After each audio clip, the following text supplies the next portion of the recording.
காலம் எவ்வளவு வேகமா சுத்துது பாத்தீங்களா? யார படிக்கலேங்கிறதுக்காக தூக்கி எறிஞ்சிங்களோ இன்னைக்கு அவர்கிட்டயே உங்க படிச்ச ஹஸ்பண்டுக்காக வேலை கேட்டு வந்திருக்கீங்க. அன்னைக்கு 4 பேர்கிட்ட உன்னை அறிமுகப்படுத்த முடியுமான்னு கேட்டீங்க. இன்னைக்கு பாருங்க, அவரோட அறிமுகத்துக்காக எத்தனை விஐபிகள் காத்துட்டு இருக்காங்க தெரியுமா?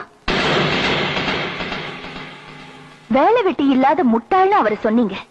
இன்னைக்கு எத்தனை எம்ஏக்கும் எம்பிஏக்கும் அவர் வேலை கொடுத்துட்டு இருக்காரு தெரியுமா? நான் உங்களை குத்தி காட்டணும்னு இதை சொல்லலைங்க. யாரையுமே நாம கேவலமா எடை போட்டுற கூடாது. அதுக்காகத்தான் சொன்னேன். எல்லா ஆணோட வெற்றிக்கு பின்னாலே ஒரு பெண் தான் காரணமா இருக்கான்னு சொல்லுவாங்க. பெண்ணோட வெற்றிக்கு பின்னால ஒரு ஆண் காரணமா இருக்காருன்னு எதுலயுமே சொன்னதில்லை. ஆனா நான் சொல்றேன், என்னோட வெற்றிக்கு பின்னால என் ஹஸ்பண்ட் தான் காரணமா இருக்காரு. இப்ப சொல்லுங்க, நான் படிச்ச முட்டாளா இல்ல நீங்க படிச்ச முட்டாளா? உங்க மனசு புண்படும்படியா பேசியிருந்தா என்ன மன்னிச்சிருங்க. கண்டிப்பா உங்க ஹஸ்பண்டுக்கு வேலை இருக்கு.